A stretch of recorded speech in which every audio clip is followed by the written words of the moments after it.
confiable. TQ, totalmente confiable a esta hora con el secretario de Seguridad de Bogotá, César Restrepo. Diana Alvarado, ¿usted está con él? Sí, señor Juan, muy buenos días. Secretario, bienvenido a la FM de RCN. Por favor, cuéntenos, ustedes han trabajado incansablemente, sobre todo para llegar a un acuerdo con el gobierno y así que los delincuentes que están en Bogotá no reincidan. ¿Qué está pasando con este tema? Bueno, buenos días a la audiencia, a Juan, a toda la mesa de trabajo. Lo que hemos identificado a lo largo de este año es que la lucha contra el crimen tiene un desafío muy grande, y es la posibilidad de que quienes terminan siendo aprehendidos, quienes son llevados ante la justicia, terminen finalmente tratados por el sistema penal en todas sus dimensiones. Aquí en particular en Bogotá, con casos como los que hemos presentado esta mañana aquí de las capturas de extorsionistas del Tren de Aragua que querían reemplazar a los que ya habían sido capturados, pues tenemos la certeza que van con paquetes de investigación que no quedan libres. Pero en otros casos, en específico en casos que tienen que ver con flagrancia o con delitos menores, pues el trabajo de la policía siempre se enfrenta a un sistema que es ineficiente porque no genera un sistema de tratamiento y, digamos, castigo que permita disuadir a los delincuentes de estos crímenes menores. Y esa es una discusión que se aplaza permanentemente en el país y que hace que el trabajo permanente que hace la fuerza pública termine siendo visto por la ciudadanía como que o no es eficiente o que existe algún tipo de connivencia, cuando lo que hay es un problema sistémico alrededor de la aplicación de la ley. Juan, lo escucha el secretario de Seguridad. Señor secretario, 1 de cada 4 presos es un reincidente.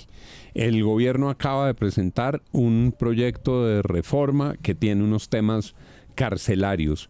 ¿Qué se debería reformar? ¿Qué debería cambiar en la legislación en Colombia para evitar esto? Y si usted pudo ver ese proyecto, ¿qué sugerencia tiene para hacerles? Gracias, Juan. Mire, yo creo que lo que primero que hay que hacer es que hay que ver el sistema de manera integral, y creo que eso no lo hemos hecho en el país desde hace mucho tiempo. Es decir, esto no es una solución en un punto, o como uno diría, en una reforma a una ley o en una reforma a un reglamento, sino en una reforma general del sistema o en una estructuración general del sistema. Si yo cambio las normas, pero no resuelvo el problema de oferta penitenciaria y carcelaria, no habremos hecho nada. Si cambio el sistema penitenciario y carcelario, pero no entiendo la incidencia que tiene el crimen pequeño en la vida social de la nación, no habremos hecho nada. Si no entendemos que la resocialización y la reintegración son procesos inherentes a los elementos de aplicación de la ley dentro de un sistema carcelario como una forma de alejar a las personas de las redes criminales, no habremos hecho nada.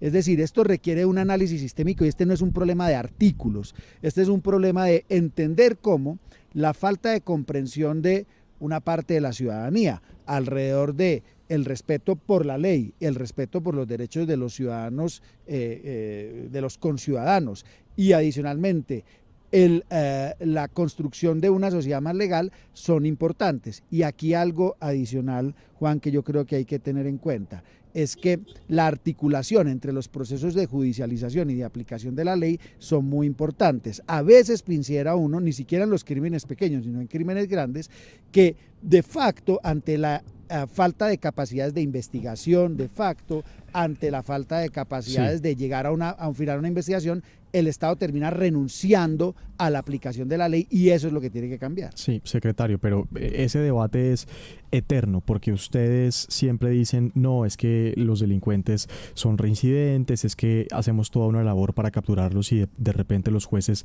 los liberan, pero del otro lado es que los jueces también dicen, en muchos casos hay errores de procedimiento, errores en la captura, la policía no cumple con el debido proceso y entonces pues los jueces no tienen alternativas. ¿Cuáles son las cifras reales de reincidencias o de criminales que han quedado sueltos por errores en los procedimientos de la policía?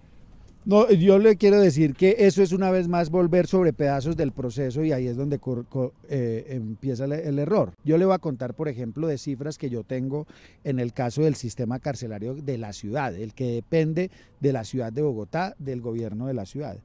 Gracias a los procesos de resocialización y reintegración que se desarrollan en el marco de la cárcel distrital de Bogotá, tan solo el 5% de las personas son reincidentes. ¿Y eso a qué se debe? Se debe en cierta parte porque nosotros en el sistema carcelario de la ciudad no permitimos hacinamiento. Esto no incluye a las URIs y a las estaciones de policía que no hacen parte de nuestro sistema carcelario. Adicionalmente a que durante ese proceso que hay de atención en el sistema penal, estas personas son tratadas no solo sin hacinamiento, sino con programas que buscan el desistimiento del delito como un punto principal. ¿Y qué significa el desistimiento del delito? Es la convicción de esa persona de que cometió un delito y de que le está haciendo daño a la sociedad. Pero esos procesos no se pueden aplicar si yo no tengo un sistema carcelario y penitenciario que tenga las posibilidades de aplicarlos y de hacerlos efectivos. Doctor Restrepo, buenos días. Lo saluda William Calderón. Vamos a la casuística. ¿Qué casos aberrantes ha podido detectar usted en lo que está pasando en esa materia de repetición de delitos por parte de los delincuentes en Bogotá? ¿Hay algún caso que usted diga, esto es absurdo lo que ocurre? No, pues William, la semana pasada ustedes recordarán, y creo que es parte del origen de esta conversación, un delincuente que había sido capturado como 4 o 5 veces y estaba pidiéndole perdón a la sociedad. Pero además, William, por ejemplo, tenemos en unas cosas que se llaman las anotaciones, encontramos que, por ejemplo, victimarios de mujeres en feminicidios ya tenían anotaciones por porte de armas blancas en 30 y 31 oportunidades. O, adicionalmente, hemos encontrado que en los homicidios ocurridos durante este año, el 10% de las personas tenían órdenes de captura vigentes o más de 230 de estas víctimas de homicidio tenían antecedentes judiciales. Eso lo que quiere decir es que los sistemas de información que cubren todo este proceso del que les he planteado la conversación desde el principio no están integrados, no están articulados y cada uno de los actores juega por su parte en la función que cumple sin integrar el panorama criminal en su conjunto. Secretario, yo lo escucho con atención y por supuesto siento que tiene toda la razón en lo que usted dice, es decir, esto es un tema estructural, hay que analizarlo, tiene que haber un cambio profundo en la sociedad, el tema frente a las autoridades, todo esto, pero me preocupa una cosa y es que esto no son medidas cortoplacistas y por supuesto hay que hacerlas, pero el tema es que ya necesitamos unas contenciones frente al crimen, frente a la impunidad, porque la gente en Bogotá está desesperada.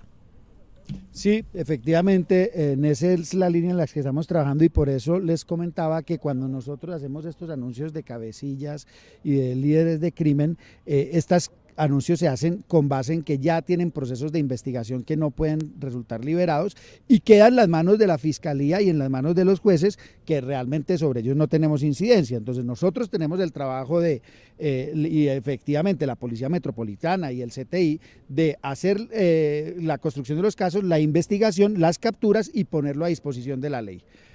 Hasta ahí, digamos, es el esfuerzo local que se puede dar. Y en fortalecer los mecanismos de recolección de información y en cerrar espacio a que ocurran los delitos.